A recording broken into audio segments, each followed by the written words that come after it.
ကားဟောင်းတစ်စီးကိုဝယ်ယူပြီးပြန်လည်ပြုပြင်ခဲ့တဲ့လူငယ်နတ်တစ်ယောက်ဟာအဲ့ဒီကားရဲ့ထိန်းချုပ်မှုအောက်ကိုတဖြည်းဖြည်းကျရောက်သွားပြီးနောက်ဆုံးမှာတော့ကားကသူ့ကိုနှိပ်စက်ခဲ့သူတိုင်းကိုလိုက်လံလက်စားချေတက်ဖြတ်တဲ့ကြောက်မက်ဖွယ်ရင်ဖြစ်ပြောင်းလဲသွားပါတယ်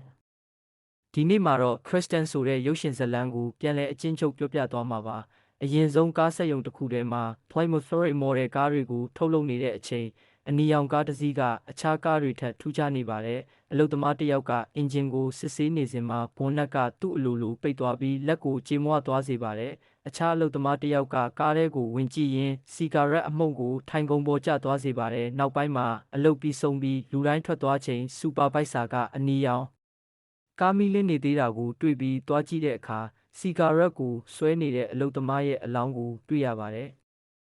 နှစ်များစွာကြာပြီးနောက်လူငယ်ကျောင်းသားတက်နစ်ကသူ့ကားနဲ့အာရီဆိုတဲ့နောက်လူငယ်ရဲ့အိမ်ကိုရောက်လာပါတယ်။လူသဘောထားမတူကြပေမဲ့သူတို့နှစ်ယောက်ကမိတ်ဆွေကောင်းတွေဖြစ်လာကြပါတယ်။ကျောင်းမှာဝီဆိုတဲ့မိန်းကလေးအစ်စ်ပေါ်လာပြီးလူတိုင်းရဲ့အာရုံစိုက်မှုကိုဆွဲဆောင်နိုင်ပါတယ်။အဲ့ဒီအချိန်မှာအာနီကိုဘတ်ဒီဆိုတဲ့လူမိုက်ကစော့ကားနေပြီးတက်နစ်ကဝင်ရောက်ကာကွယ်ပေးပါတယ်။နောက်ဆုံးဘတ်ဒီကိုကျောင်းမှထုတ်ပယ်လိုက်ပါတယ်။အဲ့ဒီနေ့အပြီးမှာအာနီကအိမ်ရှိမှရပ်ထားတဲ့အနီရောင် Plymouth Fury ကားကိုတွေ့ပြီးအလွန်ဆွဲလန်းသွားပါတယ်။ကားပိုင်ရှင်အိုဂျော့ဂျ်ကဒီကားကိုခရစ်စတိုင်းလို့ခေါ်ပြီးသူ့အကိုပိုင်ခဲ့တဲ့ကားဖြစ်ကြောင်းပြောပြပါတယ်။အကိုဟာမကြာခင်ကပဲတေဆုံးသွားလို့ကားကိုလက်လွတ်ချင်ပြီးအာနီကချက်ချင်းဝယ်ယူလိုက်ပါတယ်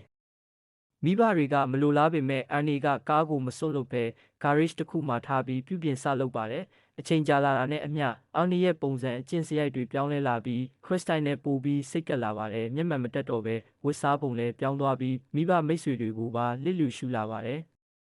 ခရစ်စတန်ကထူးဆန်းစွာသူ့ကိုယ်သူပြန်လည်ပြုပြင်နိုင်တဲ့အင်အားရှိနေပြီးအာနီကိုထိန်းချုပ်လာပါတယ်။ဘာဒီနဲ့သူ့အဖွဲ့ဝင်တွေကခရစ်စတန်ကိုဖျက်ဆီးလိုက်ပေမဲ့ကားကသူ့အလိုလိုပြန်ကောင်းလာပါတယ်။ထို့နောက်ခရစ်စတန်ကဗဒီအဖွဲ့ဝင်တွေကိုတယောက်ချင်းစီလိုက်လံတက်ဖြတ်ပြီးမီးလောင်နေတဲ့ကားအဖြစ်လမ်းပေါ်မှာကြောက်မက်ဖွယ်ပေါ်လာပါတယ်။